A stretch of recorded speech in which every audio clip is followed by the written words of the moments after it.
దేశ ఆర్థిక పద్దును కేంద్ర ఆర్థిక మంత్రి నిర్మలా సీతారామన్ ఆదివారం పార్లమెంట్లో ప్రవేశపెట్టారు.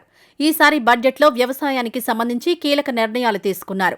ఈ బడ్జెట్లో సాగు ఖర్చులు తగ్గించడమే కాకుండా రైతులను లాభదాయకమైన పంటల వైపు మళ్లించేలా ప్రభుత్వం అనేక కీలక నిర్ణయాలు తీసుకుంది.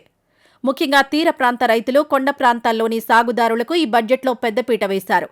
సాధారణ పంట కంటే ఎక్కువ ఆదాయం ఇచ్చే తోట పంటల సాగును పెంచాలని ప్రభుత్వం నిర్ణయించడం విశేషం. తీర ప్రాంతాల్లో కొబ్బరి, శ్రీగంధం, కోకో, జీడిపప్పు వంటి విలువైన పంటల సాగును ప్రోత్సహించడానికి ప్రత్యేక నిధులు కేటాయించారు. కొండ ప్రాంతాల్లో బాదం, ఆక్రోట్, కుమాని వంటి డ్రై ఫ్రూట్స్ సాగు చేసే రైతులకు కేంద్రం ఆర్థిక సహాయం అందించనుంది. కేంద్రం నిర్ణయం ద్వారా కొబ్బరి ఉత్పత్తి భారీగా పెరగనుంది.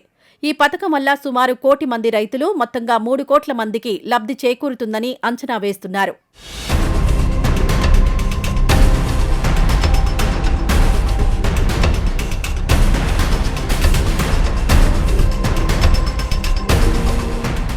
కేవలం పంటలే కాకుండా పశు పోషణ, చేపల వేటపై ఆధారపడిన కుటుంబాల కోసం ప్రభుత్వం వినూత్న పథకాలను ప్రకటించింది. పశు పోషణ కోసం రుణాలు తీసుకునే రైతులకు ప్రభుత్వం వడ్డీ రాయితీతో పాటు ప్రత్యేక గ్రాంట్లు ఇవ్వనుంది. క్రెడిట్ లింక్డ్ సబ్సిడీ స్కీమ్ ద్వారా డైరీ, కోళ్ల పరిశ్రమలను ప్రోత్సహిస్తారు. 500 జలాశయాలు, అమృత్ సరోవరాలను అభివృద్ధి చేస్తూ మత్స్య సాగును విస్తరిస్తారు. మత్స్యకారులు, మహిళా సంఘాల ఉత్పత్తులను నేరుగా మార్కెట్తో అనుసంధానించేలా ప్లాన్ చేశారు.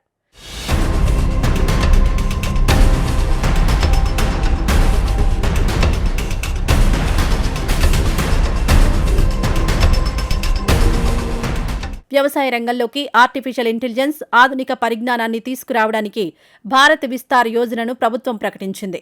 దీని కింద అన్ని రాష్ట్రాల అగ్రి స్టాక్ పోర్టళ్లను ఐకార్ ప్యాకేజీతో అనుసంధానిస్తారు. దీనివల్ల రైతులకు వాతావరణ సమాచారం, విత్తనాల నాణ్యత, మార్కెట్ ధరల గురించి ఎప్పటికప్పుడు సమాచారం అందుతుంది. ఈసారి పెట్టుబడి సాయం పెరుగుతుందని ఆశించిన రైతులకు నిరాశ ఎదురైంది. పీఎం కిసాన్ సాయం కేంద్రం పెంచుతుందని చాలా మంది రైతులు భావించారు. ఏడాదికి ఇచ్చే 6,000 రూపాయల మొత్తాన్ని కనీసం 8,000 లేదా 10,000కు పెంచాలని రైతు సంఘాలు గట్టిగా కోరాయి. కానీ ప్రభుత్వం ఈ పథకం కింద కేటాయింపులను యథాతథంగా ఉంచింది. సుమారు 11.08 కోట్ల మంది రైతులకు లబ్ధి చేకూర్చేలా ఈ పథకానికి దాదాపు 63,500 కోట్ల రూపాయలు కేటాయించారు. ఇది కేవలం పాత పథకాన్ని కొనసాగించడమే తప్ప కొత్తగా లబ్ధి చేకూర్చే మార్పు ఏదీ లేదు. పెరుగుతున్న సాగు ఖర్చులకు అనుగుణంగా కిసాన్ క్రెడిట్ కార్డు పరిమితులు పెంచుతారని, అలాగే పీఎం ఫసల్ బీమా యోజనలో ప్రీమియం రాయితీలు ఇస్తారని అంచనా వేసిన బడ్జెట్ ప్రసంగంలో వీటి ప్రస్తావన నామమాత్రంగానే ఉంది. పాత నిబంధనల ప్రకారమే రుణాల పంపిణీ, బీమా క్లెయిమ్లు కొనసాగుతాయి. దీనివల్ల పెరుగుతున్న విత్తనాలు, ఎరువుల ధరల భారం రైతులపైనే పడనుంది. దీంతో రైతన్నలు బడ్జెట్పై పెదవి విరుస్తున్నారన్న అభిప్రాయాలు వ్యక్తమవుతున్నాయి.